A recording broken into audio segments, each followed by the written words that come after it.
bien enseigné ce matin, c'est quand Dieu ne répond pas à nos prières. Amen. Amen. Bien-aimés, nous sommes des enfants de Dieu. Il arrive parfois, nous prions. Nous croyons que le Seigneur ne nous écoute même plus. Nous sommes désespérés. Nous prions, nous voyons la situation reste pareille. Qu'est-ce que tu fais quand tu es dans cette situation? Comment est-ce que tu te comportes? Est-ce qu'il est temps d'abandonner Dieu quand cette situation arrive? Quand c'est pareil, est-ce que nous devons laisser le Seigneur? C'est de ça que je voudrais que nous parlons ce matin. Amen. Amen. Le plus grand conflit intérieur que le chrétien aura à affronter est celui de prier et de ne pas voir la solution. Quand nous prions pour quelque chose, on ne voit pas la solution. Nous sommes parfois désespérés. Nous sommes parfois abattus. Nous sommes parfois déjà même découragés. D'autres même rétrogrades. Amen. Amen. Mais pourtant ce n'est pas le cas. Si tu n'es pas exaucé, c'est toi qui penses même que tu n'es pas exaucé. Le Seigneur sait le moment qui doit accomplir l'exaucement de ta prière. Amen. Amen. Et la plus grande victoire intérieure que le chrétien aura à vivre est celle de continuer d'adorer Dieu. Même quand la prière n'a pas encore été exaucée. Amen. Amen. Donc quand tu pries, tu n'as pas encore été exaucé. Le Seigneur voudrait que tu l'adores. Que tu crois qu'il t'a exaucé. Parce que quand tu dis déjà le Seigneur ne m'a pas exaucé, c'est dit que tu as douté. Tu as douté que même à la dernière minute, le Seigneur peut encore agir. Amen. Amen. C'est pourquoi nous avons la victoire quand nous adorons Dieu dans un sujet. Et nous ne sommes même pas exaucés dans ce sujet-là. Pour le moment. Parce que nous croyons même que nous ne sommes pas exaucés. Le Seigneur va agir à son temps, au temps qu'il a prévu. Amen. Amen. La rétrograde c'est juger toujours Dieu. Beaucoup de gens, quand ils rétrogradent, c'est qu'ils disent Dieu n'a pas fait. Toi, bien-aimé, jusqu'aujourd'hui, est-ce que tu peux dire que Dieu n'a pas fait quelque chose dans ta vie? Est-ce que tu peux douter de ce que Dieu est capable de faire pour toi dans la vie? Parce qu'il est allé à la croix. Si tu n'étais pas allé à la croix, que serions-nous aujourd'hui? Que pourrons-nous faire aujourd'hui? Vraiment, quand je me pose souvent cette question, je dis qu'est-ce qui nous arrive même souvent pour que nous doutions de la présence de Dieu? Un Dieu qui allait à la croix se sacrifier. Parce que s'il n'était pas parti à la croix remporter cette victoire, savez-vous que nous serions aujourd'hui en train de souffrir? Combien de gens se sacrifiaient des holocaustes avant pour pouvoir expier leur péché? Et combien de péchés tu vas expier par jour? Parce que peut-être par jour on ne peut même pas compter le nombre de péchés que tu fais. Juste même avec ta bouche. Est-ce que chaque fois tu seras en train de sacrifier les moutons, tout ce qu'on demandait? Le Seigneur a vu qu'on ne pouvait pas. Et il a laissé sa vie à la croix. Il est allé donner sa vie pour que nous soyons sauvés. Il s'est sacrifié pour que nous soyons sauvés. Amen. Amen. Donc bien aimé, ne doutons plus. Quand nous prions, nous ne voyons pas les ossements. Espérons toujours. Espérons jusqu'à la dernière minute de la dernière seconde, de la dernière heure. Amen. Amen. Ok. Dans Galates, il dit, le Fils de Dieu, dans le Fils de Dieu, il t'a aimé. Amen. Il s'est livré lui-même pour toi et dans Galates 2, verset 20. Si quelqu'un pouvait nous lire cela. Il s'est livré pour toi et moi. Afin que nous soyons sauvés.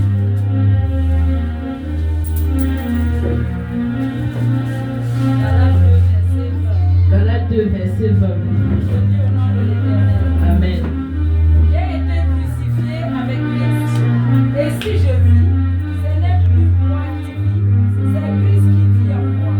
Si je vis maintenant dans la chair, je vis dans la foi au Fils de Dieu qui m'a aimé et qui s'est livré lui-même pour moi. Amen. Amen. On dit si je vis, ce n'est plus moi qui vis, mais c'est le Christ qui vit en moi. Bien aimé, je pense que si tu vis aujourd'hui et que tu sais que c'est le Christ qui vit en toi, tu ne dois plus douter. Tu ne dois plus douter lorsque tu es coincé face à une situation.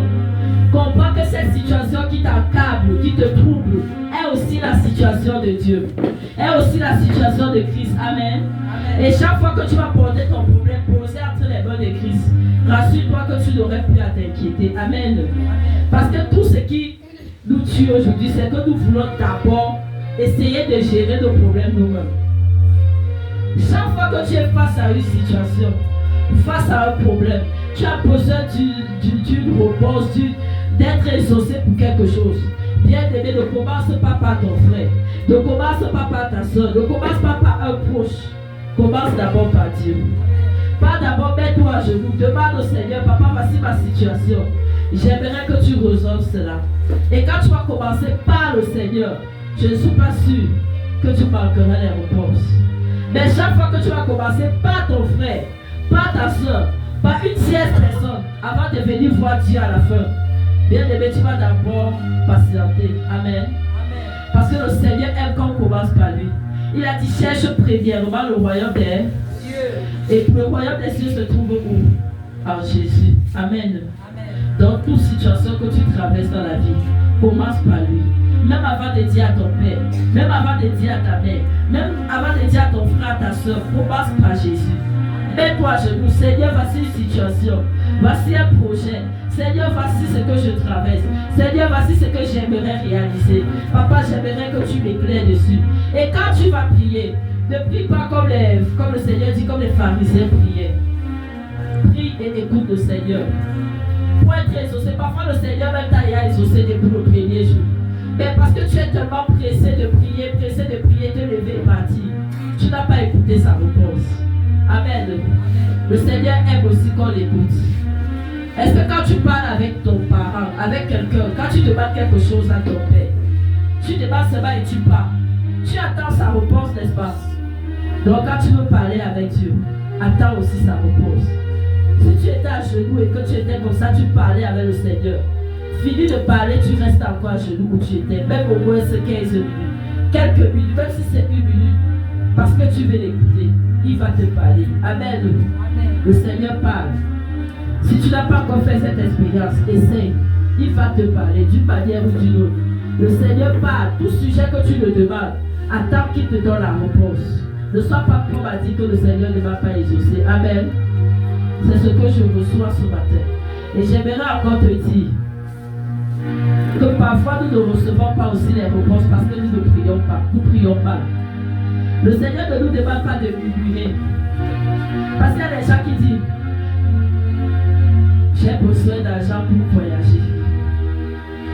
En route comme ça, il marche, il dit, Seigneur, s'il te plaît, donne-moi l'argent pour voyager. Et il se dit, j'ai déjà prié. Donc le Seigneur ne nous demande pas de murmurer. Il ne nous demande pas de faire comme si on causait avec un copain. Prends du temps. Mets-toi vraiment si ce problème te tient à cœur. À part et parle ça avec ton Père. Amen. Parce qu'il dit souvent, vous priez. Il dit dans sa parole, vous priez. Vous ne recevez pas parce que vous priez mal. Amen. Amen. Donc il y a beaucoup de possibilités pourquoi parfois nous croyons que nous ne sommes pas exaucés. Parfois c'est parce que nous n'écoutons pas Dieu. Et parfois c'est parce que nous prions mal. Amen. Amen. Et une autre fois c'est parce que nous appelons Dieu en dernière position. Laisse Dieu être en première position dans tes prières. Amen. Amen.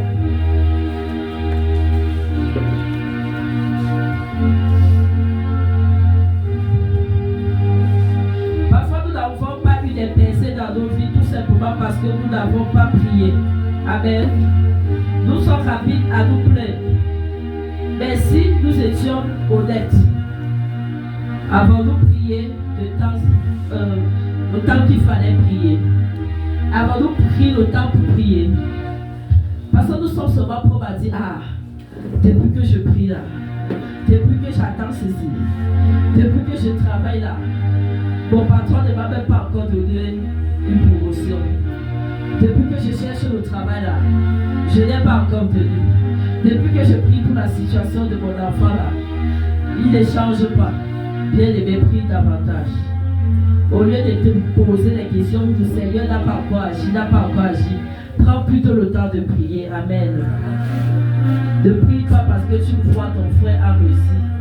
Il a dit qu'il a réussi. C'est quand il a prié qu'il a réussi. Il faut aussi que je m'avais prié. Je vais réussir. Pas par imitation. Que ça soit un zèle. Que ça soit un désir. Que ça soit une volonté. Amen. Amen. La prière, c'est notre vie. La vie du chrétien, c'est la prière. Un chrétien qui ne prie pas n'a pas de vie. Amen. Amen. Parce que si tu ne pries pas, vous voyez même ceux qui partent chez les mamans, ils sont des moments de secret avec leur maître. Amen. Oh, toi qui es l'enfant du Tout-Puissant, tu dis, ah, je suis l'enfant du Tout-Puissant, c'était déjà bon. Tu ne pries pas. Vraiment, je ne sais pas comment ça va exaucer.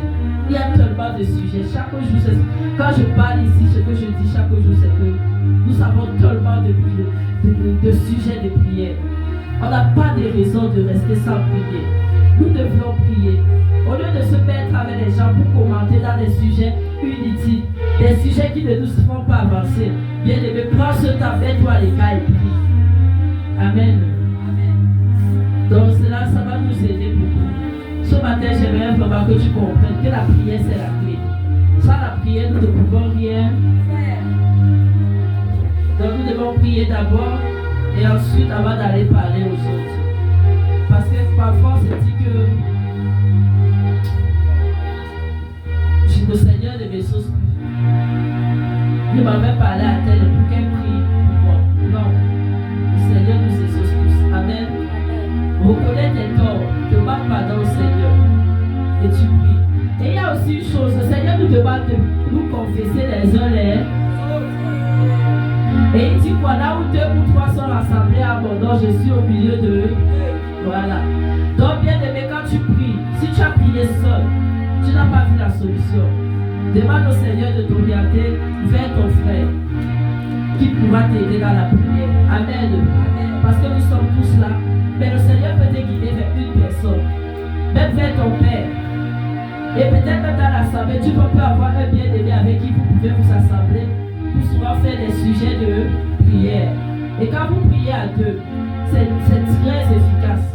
Parce que quand tu pries seul, par exemple, quand tu as un pied, quand tu bouges le seul pied là, est-ce que tu avances? Hein? Mais quand tu bouges 2 pieds, n'est-ce pas, tu avances. Donc le Seigneur a besoin de plusieurs aussi pour prier. Là où 2 ou 3 sont réunis à mon nom, je suis au milieu d'eux. Donc quand vous êtes 2 ou 3 pour demander au Seigneur, Dieu commun d'accord. Je crois que la chose va s'accomplir. Amen. Ok. Donc bien aimé, nous n'avons plus de raison de dire que le Seigneur ne nous a pas exaucé. Soit nous prions mal, soit nous ne prions pas comme il faut, soit nous croyons que nous prions, pourtant nous ne prions pas, soit nous avons commencé ailleurs avant de venir voir Dieu. Donc bien aimé, mets-toi à jour. Regarde si tu es à jour avec le Seigneur. Ce n'est pas dit que tu es un homme sans péché. Le Seigneur dit, nous avons tous péché et nous avons été privés de la gloire de Dieu. Mais le Seigneur s'est sacrifié pour que nous soyons, toi et moi, sauvés. Amen. Pour que nous n'ayons plus à s'inquiéter. Ce n'est pas dit que dans la présence de Dieu, étant enfant de Dieu, on ne doit pas rencontrer des problèmes. Au contraire, chaque jour nous aurions des tribulations. Mais parce que nous gardons confiance, parce que nous avons un Dieu qui nous écoute, nous n'allons pas tomber. Amen. Nous serons plus que vainqueurs. Amen. Nous allons toujours, chaque fois, face à toute situation, prier et le Seigneur va nous exaucer. Amen. Donc, bien aimé, mettons la prière en avance. Amen. Je rends grâce à Dieu, Papa est là. Amen. Donc, c'est tout ce que je vous demandais ce matin, de prier selon la volonté de Dieu. Amen. Ok. Donc, laissez Papa continuer le culte.